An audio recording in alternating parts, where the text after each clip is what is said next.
Hello.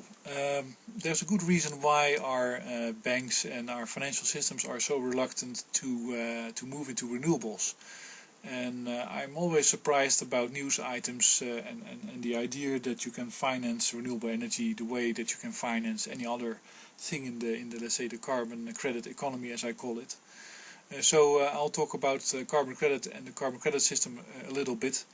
Try to explain it. It's maybe complicated and it may not be the best explanation I can give, but I think it's interesting for people to understand, because it teaches you that money is not politically neutral at all. It is very much completely dependent on the existence of fossil fuels and the use of fossil fuels.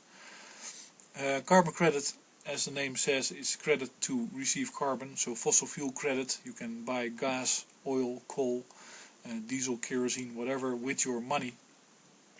That is money. All money has to be, in our present economy, carbon credit. If it's not able to buy fossil fuels, your money, then it would not be valuable to whoever takes it, whoever you give it to. So just imagine you have $1,000 or €1,000.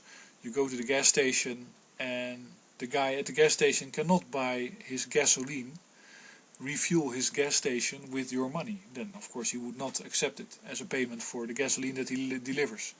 That's quite clear. But if you go to a baker or any other store to buy a product, take the baker, you go to the baker, you try to buy a bread, but you tell the baker, okay, yeah, you can take my euros, but you cannot buy gas to power your oven, you cannot buy diesel to do the logistics for your flour, and you cannot give any money to the farmer so he can run his equipment and buy diesel for it. That's just, this type of money is a little bit different. The baker would be crazy to accept that type of money. Every company that produces anything uses fossil fuels, either electricity, so then it's gas or coal at a distance, or or directly in their logistics. Everybody has to be able to use that money to buy fossil fuels. If it doesn't do that job, it's worthless. So all money is carbon credit, and that would be interesting maybe to say, well, okay, this is how society works, but of course it's a very mysterious thing. It's very strange that you can go to a gas station, hand over some paper, and get gasoline. It's a very unfair trade, because there's no way in your life that you can repay that energy back to that gas station. And the bank that you get the money from is also not doing that.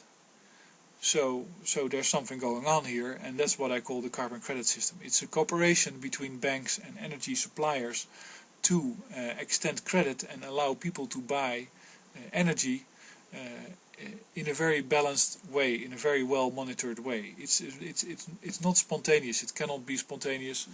It's basically thought over, and it's a managed system of credit creation on the one hand, and fossil fuel energy supply on the other hand. You can very easily understand what would happen if that balance wasn't there, if there was no control over that system. If you make a lot of credit as a bank, and people go out to buy gasoline, but the gasoline supply is not there, then the price of gasoline will rise very seriously. On the other hand, if there's lots of gasoline supplied, and people don't get the credit, then the price of gasoline would drop, and these price variations would make it noticeable, would put the attention of people towards what they are trying to buy with it, so the fossil fuels, and would make them weary and distrustful of the banks and of the system. And this is the whole trust issue that you always hear about in economics, and they would create a shortcut. They would try to get gasoline credits instead of carbon credits, or money as we call it.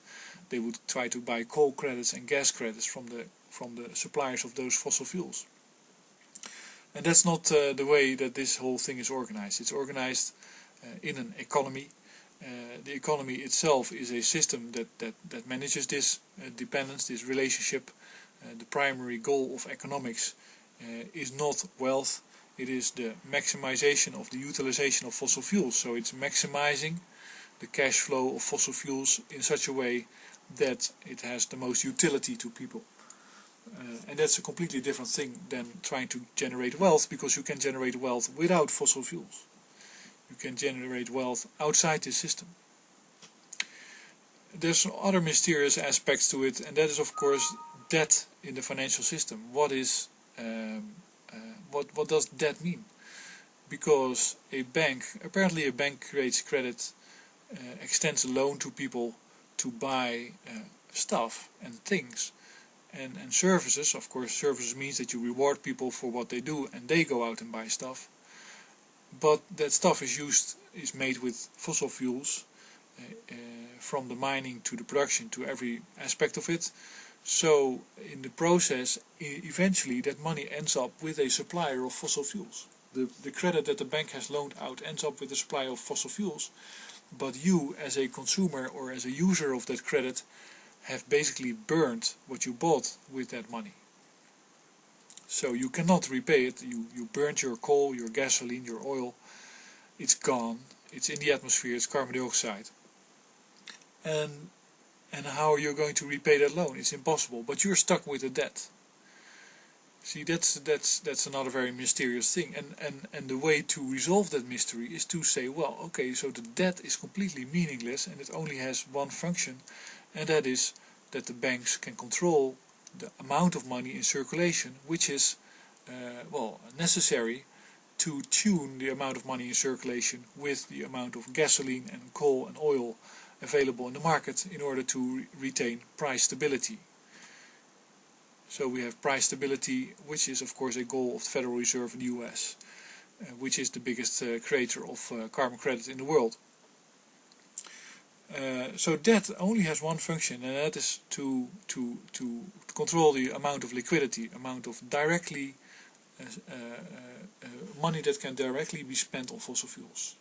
It's not the money in your savings account or the money that has been put in some kind of pension fund. That's not important at all in the carbon credit system, because that money is not out there trying to burn fossil fuels. It's completely worthless. Another thing that you realize when you understand the carbon credit system is that money that you save is completely worthless and meaningless, and is a very risky thing. But to stick with the primary idea of carbon credit and debt, so the debt is only there to control the amount of liquidity, and we have seen, since 2008, when we had the credit crunch, we have seen a steady decline of the amount of liquidity in circulation. And that of course has been austerity, it has been cutting off southern European states in Europe, all kinds of taxes, all kinds of, let's say, the hunt for tax evaders, all that stuff. Why is that happening? You could say, well, it's not fair that they evade taxes, but of course people have been doing that for 50 years, nobody bothered about it. It's not fair to, let's say, all these people that are out of a job. Well, of course you are automating and you're mechanizing all your production processes, so don't be surprised if people can't find a job, because you have been, let's say, destroying the jobs with your mechanization. That's the whole, of course, once again, the whole essence of economics is maximizing utilization of fossil fuels, and that means that you want to mechanize. Those are not the reasons why we are seeing the credit crunch. The credit crunch is that there's the reason for that is that there's a fundamental shortage of fossil fuels. That's a much more logical and sane, let's say, understanding of what's going on. So that's what I've been saying for years now. It's an energy crisis. We don't have a credit crisis, we have an energy crisis.